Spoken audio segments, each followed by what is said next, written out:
Today's episode is brought to you by HERdacity. HERdacity is a nonprofit inspiring confidence in women to achieve their professional goals. For resources, networking opportunities, and a strong community of women, visit HERdacity.org to learn more. Welcome to HERdacious, a podcast for audacious women.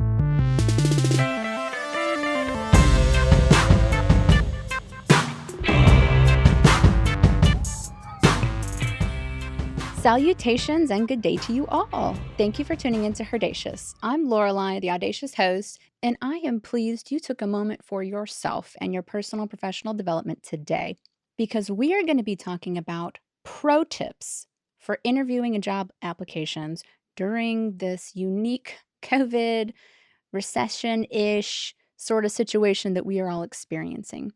And joining me in this conversation is a speaker who is famous/infamous for breaking glass while empowering women to have the hard conversations around pretty much everything, talent acquisition lead at Packet and Equinix Company, Miss Sidney Miller. Hi, thank you for having me. I am really pleased to have you in this conversation today. I know that talking to a talent acquisition pro like yourself is going to be really helpful to break open this conversation about job applications and interviewing during COVID. Yeah. So why would people want to use a recruiter during this time, and or what do recruiters do for us as job seekers? Wow, that is such a great question to open with because it's got so many legs. There's so many things we can talk about. I think the way that I would respond to that is, why would people entrust recruiters with what's happening right now? In the profession that I am in, there are a lot of different types of organizations with different types of hiring models that you, as let's just say as Sidney Miller, I'll use myself, are going to have to work with because you want the role that sits behind that recruiter or that talent professional or that gatekeeper to the role you want. What you're putting all your eggs in is that person's basket. So what you need to understand is, who is this person that is going to work on my behalf and advocate for me throughout this process? And who are they going to show up as? A lot of times folks are getting new jobs by not using a recruiter, but using somebody that they know, somebody that's in their network. And then the recruiter is being brought in as a complement. But also there are those of us that don't have that ability to network into a role and have to get beyond that recruiter. I really feel like the best way to answer that question is what would you say to make sure that you feel that person is an advocate for you? Because if you don't feel that way, you shouldn't try, because it might not work out the way you want it to because of the lack of ability, listening skills, humanity, all of the things that really a recruiter should have the pillars and foundations of. But in these times, stress, volume, hires, getting the right people in the door are going to surpass a lot of those of us that need to be seen, heard, and pulled up in the process. So in regards to pulling people up in the process, do you think that women specifically have different application and interview challenges than their male counterparts? Yes. If you look at statistically, and I can only speak for the environments that I've been in, but I've been in quite a few. Most of them have been within engineering on the back end stack, which is probably the most technical place to try to enter in. A lot of women, female identifying, they will go to supporting roles versus the real juicy meat and guts of engineering because it's easier to be seen and break in that way versus compete and contend. There's about 65 to 72% of the world that is of one demographic, that is applying to everything and anything that may or may not look right. So I definitely think that there is a difference in the experience as a female identifying or a they, to make it inclusive speech, versus someone who identifies fully as male. If you look historically and statistically, 70% of the market, which there's going to be some delta in that, so give me some grace in those percentages, that males are more comfortable applying to things that they're not a fit for than females or those who identify as females, because as a human being, we're taught that you have to be perfect. You have to be seen, not heard. It's great to have all your pieces together and then present yourself, versus waking up out of bed, not brushing your teeth, rolling into the meeting and being like, what are we talking about right now? That's very masculine. And it is. And I'm not dogging anybody, or I'm not trying to make it what it is. It statistically has seen that. If it's a 30% match or more, they will apply. But as a recruiter, going back to the humanitarian effort, if they're not going all the way through and making sure that they have a diverse background, voice, geographic component, anything, it's not going to be a possibility for you. You're going to be covered and hidden and then scrapped. Jeez. All right. That's the reality. How do we overcome that as women, as other identified folk? We demand more. And by that, I say, not only do you apply, that on that application, somebody has posted that saying, we've got this great opportunity. You go around and you find that person and message them. You advocate for yourself, right? Yeah. You advocate for yourself by going after it like the 70% already is. So if you are in the process pipeline, you need to find and advocate for yourself either through someone who is the recruiting partner that you actually have had the tangibility of meeting, like myself, like that's how I run my desk, or you start to shake the trees a bit. You start to act like the 70% of people and get noticed, because why not? All the cool kids are doing it. And maybe they're not even the cool kids. They're just the kids with the loudest voices. Right. Everyone's voice is just as loud. Just as important. Yes, this is a confidence situation, because no matter are you already being hidden and, gosh, man, there's 35 applications on top of mine now. And is the recruiter even going to care enough to get me through? They've just take the top 6 off the top.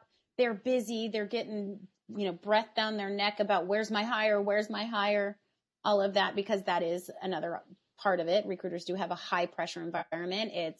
It's fight or flight reflexes when you're actually recruiting, because you're getting so much pressure from managers, your own talent people, leaders. Shouldn't happen. It does, because everybody has things to build, right?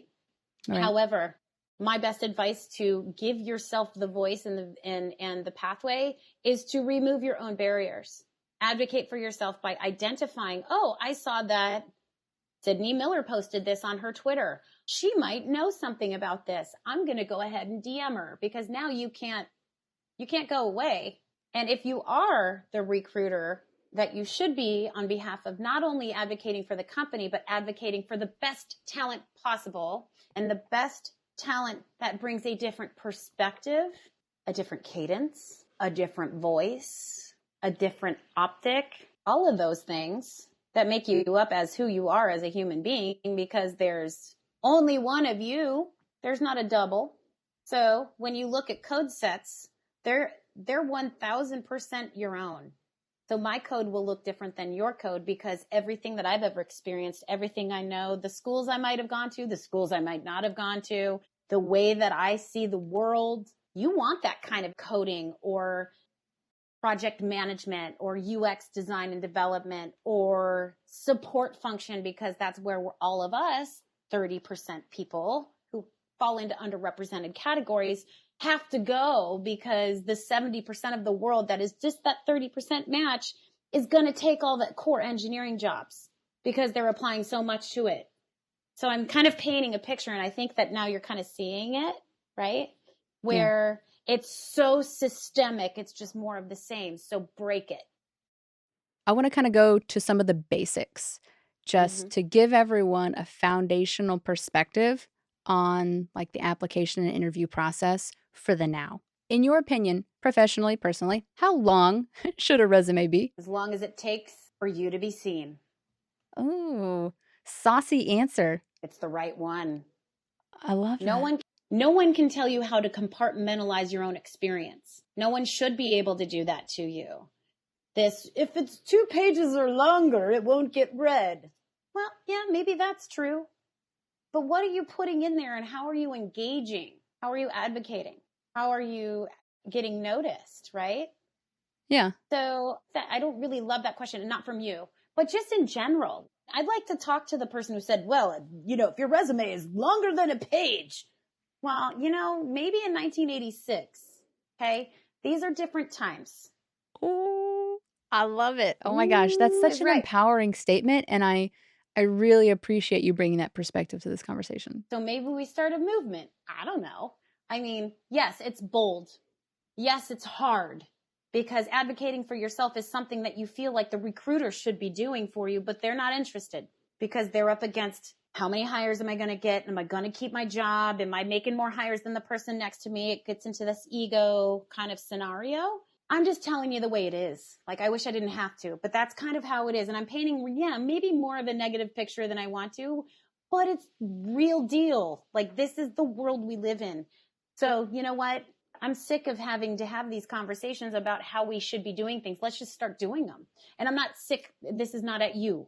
This is at the world. You know what I mean? Like, come on, companies, come on, talent acquisition teams, get with the program. There's people who are really, really good, and you're just taking the same stuff right off the top. You're not innovating. Recruiting isn't innovating. So how do we expect teams to innovate when they're just pulling in the same? Do you have any tips for us on interviewing over the phone or through Zoom in this very virtual atmosphere? This is a really great question. And the reason why is because I have seen more humanity through my Zooms than I've ever had in my life. And it's about time, right? We bring our whole selves to work, people. We don't just bring the very, hello, today I'm an engineer. And from that, you will have this experience. Well, no, you know what? We're lucky that my 3 kids, my 3 dogs, the 3 guinea pigs, and my husband aren't like throwing things around right now, because this is life. I mean, we're all on top of each other within our own homes. We have no space. We can hardly breathe.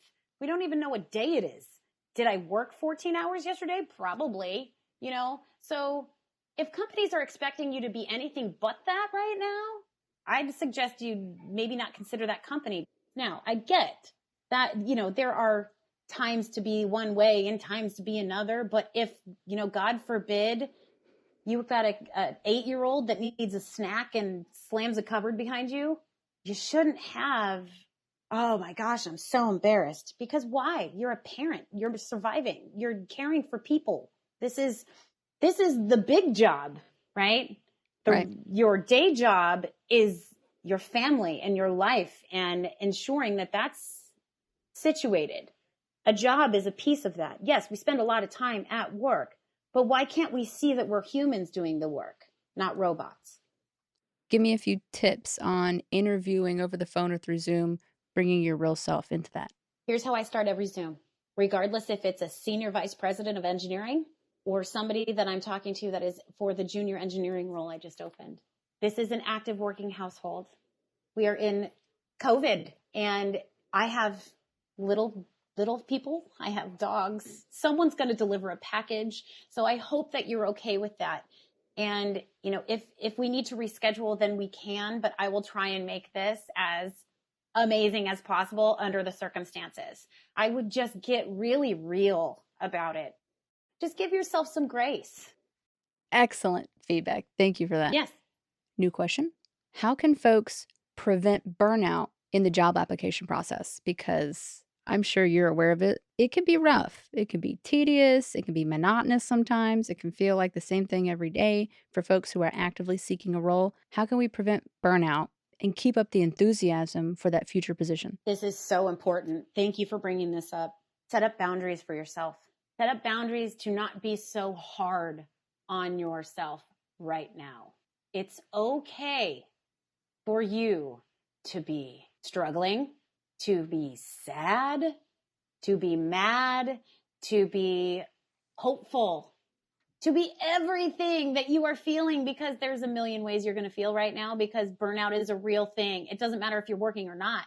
I always keep saying this. Give yourself grace and space, people, because these are really tough times. I think more than anything, get real with yourself. check in with yourself. You are not going to be efficient if you are burned out, if you're burning the candle both ends. Do it for an hour a day and then walk away. Ooh. Set up those kind of boundaries. Give me another example of a new boundary.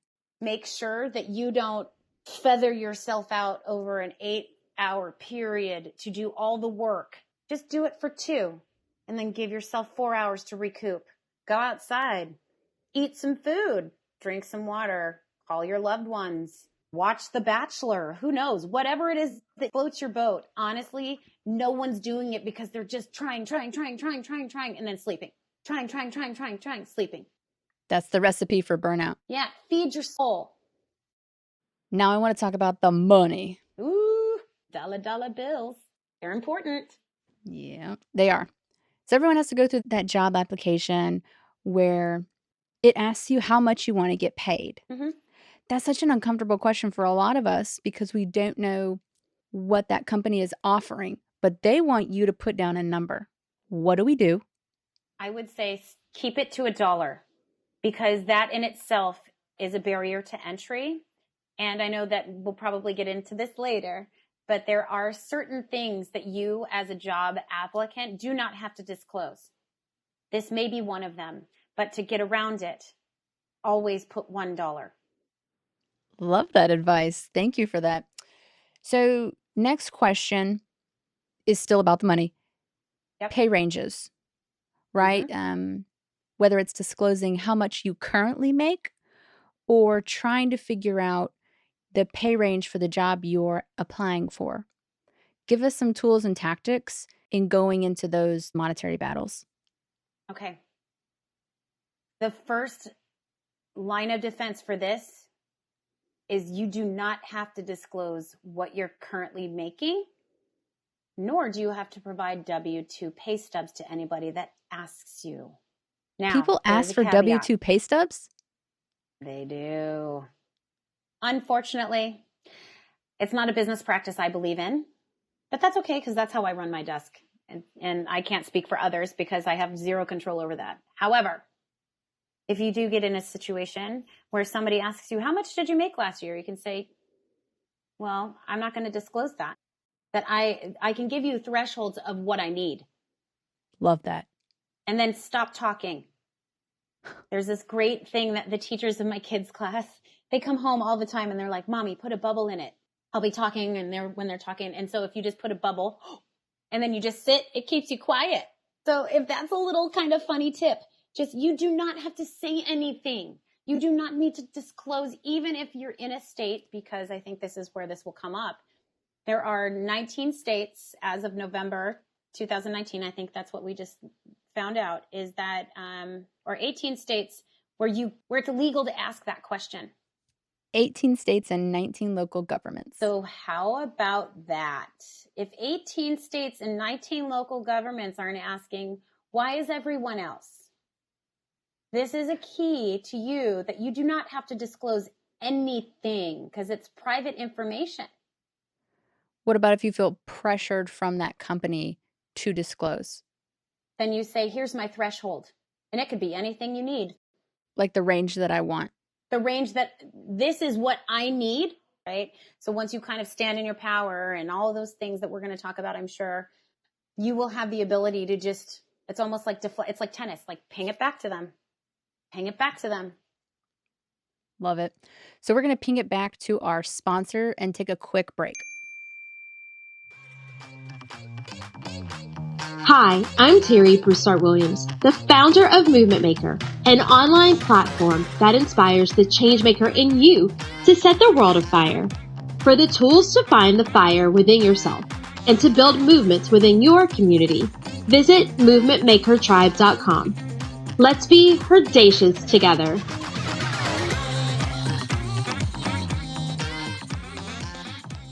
And we're back, talking with Sidney Miller about pro tips on applying and interviewing during this economic time. Now, I'm sure that most of us have heard the phrase, there are no bad questions in a job interview. Is that the case? Are there bad questions? Or is every question fair game? I think every question is fair game, and that's the responsibility of the talent partner and recruiter to help you navigate that.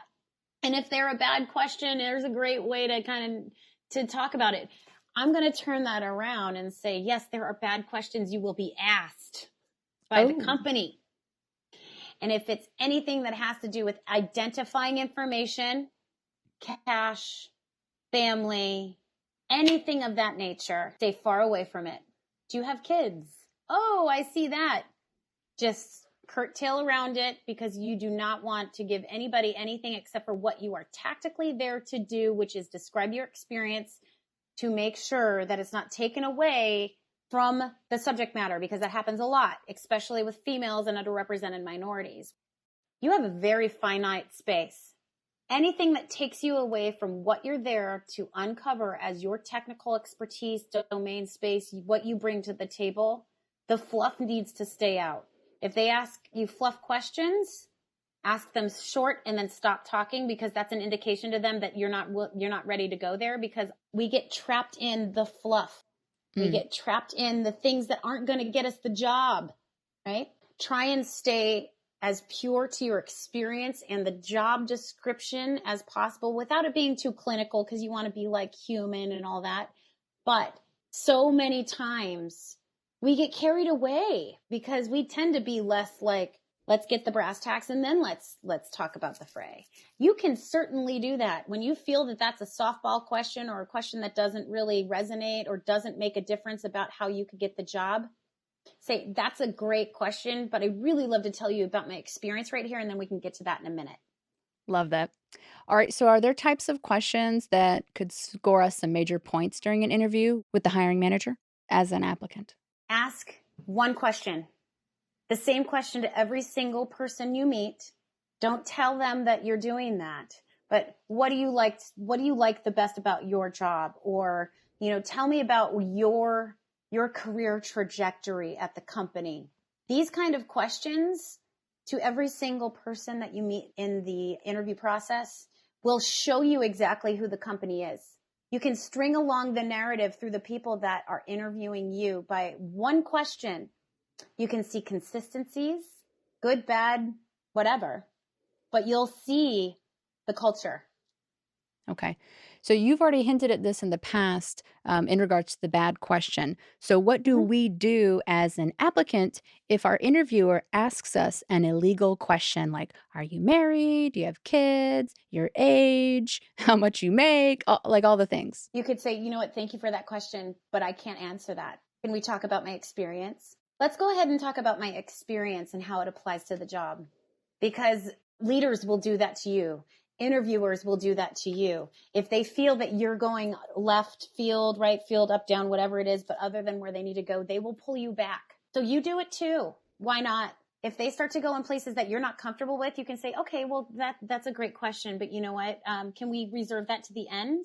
And it will come back up. I mean, if you just trying to find a way out of it, right? Or, that's a great question, but I'd really love to answer the question about my, what I can bring to the team. I love that tactic. That's a great way to deflect the question without being rude or unprofessional. Absolutely. Because it's a rude and unprofessional question. Yes, but it still happens, right? And I know that It does. have some peers who might have at some point done that. So you're very aware of it. I've done it. And then I've caught myself and I'll be like, you know what? You don't have to answer that. I'm sorry, because I'm human. Right. Right. So, I even though I consider that I've been doing this a long time, I still fall into the trap because I want to know, like, how are you? Like, no. There has to be a common denominator and a bar that we all know, hey, that's probably not the right time or the right thing to ask. Right. So, I think that's the best way to look at that. Excellent. So let's say you get the offer letter. How do we, the applicant, the job seeker, go about asking for clarification about some of the information in the offer letter, or how do we launch into a counter offer if the offer wasn't quite up to our expectations? Well, hopefully you don't have to be in this situation, because I think I hope we get to talk about like money and how we can kind of figure all that out. And I'm happy to do that here. You should have that conversation in the first or second conversation before you even get to an offer. So when the offer comes, it is free ride. Let's go. What if it's not? What if you just had that first interview and then, somebody signaled to you via email, they want to follow up with you, and bam, you get the offer letter. And it's like, whoa, we didn't have this conversation. Yeah. All you have to say is we need to have a larger discussion about this offer because it's not something I can accept at this point. But I do need to have an exploratory conversation with you as to the why. The why of what? That offer. Like, why did it come up like this? And you absolutely, without a doubt, can pick that offer apart because it is the job of the recruiter to ensure that that stuff has been already nailed down before it even gets to an offer, literally like in the first conversation. In my opinion, not everybody has my work style or work stream. So, which is fine because a lot of people just aren't there yet or don't want to be, whatever, right? It's not my job to figure that out. Sure. I just know what I'm in control of, right? And so for when you work with me, within the first or second conversation, I will tell you what the band is, what the compensation looks like, because you legally can ask, what does this position pay at the level?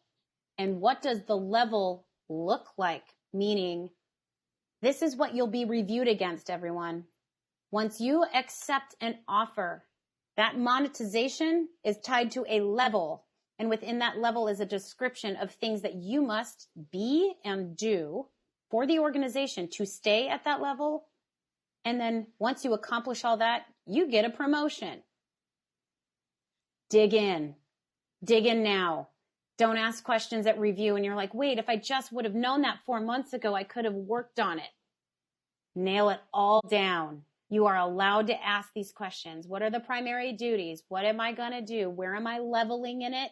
And where do you see me within the band itself? Low, medium, or high? Am I highly skilled within the band or am I at the lower tier? Because that's a big stretch gap that you're going to need to get to for a promotion.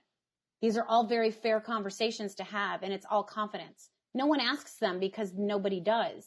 And so recruiters get off scot-free without those explanation unless you have somebody that's savvy, which people are getting savvy because they're listening to podcasts like this and knowing what their rights are as a job seeker. So Sidney, what are your thoughts on the grooming gap during interviews and beyond? And when I speak about the grooming gap, for those of you who aren't aware, it's the appearance bias and the monetary difference that goes into how women are expected to look a certain way in the workplace. And oftentimes our male counterparts do not experience both this challenge and or disadvantage. You know what would be really, really, really interesting is if we all showed up with no makeup, teeth not brushed, hair in a bun, and see what happens in the first interview. Because you know what? It should be about merit and not appearance. And if you feel that's happening, I would run. Run. Run far or ask, you're going to feel it. You're going to get that pit in your stomach, the sweaty hands, prickles on the back of your, that intuition stuff. Yes. I don't put my full face on every day by design so people can see that I don't have all my stuff together all the time because I don't. I'm not perfect. Yeah. And I'm not going to expect anybody to think that I am.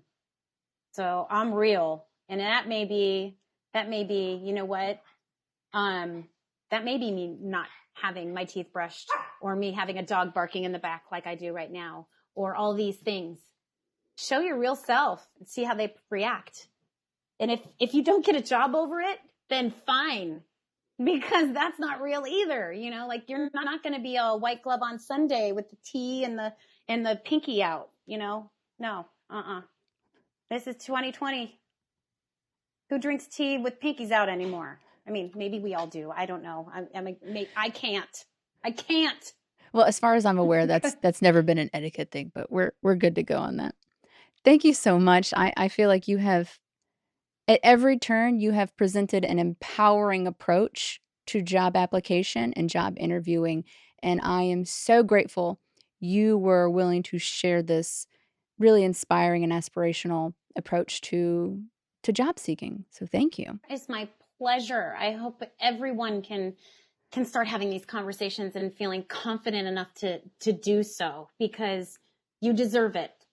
Yes. You hear that, fam? You deserve it. You deserve it. Ah, thank you. So for our Femme Fact today, we're going to visit the intersection of gender and ethnicity because both are so intrinsically tied together in our search for equality, equity, and justice that they cannot be separated.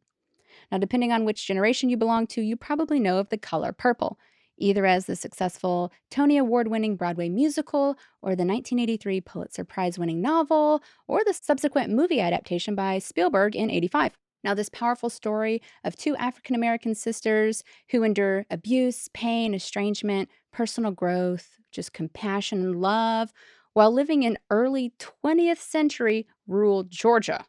Now, The Color Purple was one of the first novels of its kind to break the silence around domestic and sexual abuse through the narratives of women, Black women, and it is all thanks to the womanist mastermind and wordsmith, Miss Alice Walker. Alice Tallulah Kate Walker was born in Georgia in 1944. She was the youngest child of two sharecroppers, and her love for reading and literature were kickstarted after a BB gun accident involving her brother shooting her in her right eye, kind of like what they warn you about in A Christmas Story. Unfortunately, Miss Walker's family did not have the money for or the access to a car to seek medical attention at that time, so her injured eye went untreated, causing her to go permanently blind in her right eye. However, Alice overcame this disadvantage and became valedictorian of her high school, earning her full rides to Atlanta's Spelman College and later to Sarah Lawrence College in New York. Walker actually met Martin Luther King Jr. during her studies at Spelman in the 60s. In fact, Walker credits Dr. King for inspiring her to move back to the South to participate in the civil rights movement. Alice identifies as a feminist, and her specific brand of feminism is focused on advocacy for women of color. In a short story titled Coming Apart, written in 1979, Walker first coined the term womanist, meaning a Black feminist or feminist of color. She goes on to further explore this concept in other published works, seeking to shed more light on the female experience of Black women and the issues specific to them, including Black culture, Black myths, and spirituality, even sexuality. Her focus on womanism is of race and class-based oppression, not specifically on gender equality. Walker's famous quote on the ideological importance of womanism is as follows: "Womanist is to feminist as purple is to lavender." And while Walker can be credited for starting the movement of womanism, those that came after helpfully defined and shaped womanism into the vast social theory that it is today, including Clenora Hudson Weems, Miss Layli Phillips, Kalinda Eaton, and Dr. Camille Anderson, amongst others. In addition to her literary and womanist repertoire, Alice Walker is an activist for peace. She is a sponsor of the Women's International League for Peace and Freedom. And a quote that stood out to me was a reflection of hers on working towards peace and an important lesson that she learned, which was the futility of expecting anyone, including oneself, to be perfect. People who go about seeking to change the world, to diminish suffering, to demonstrate any kind of enlightenment, are often as flawed as anyone else, sometimes more so. But in the awareness of having faults and the knowledge that this links us to everyone on earth, that opens us up to courage and compassion. It occurs to me that many of those I deeply love are flawed.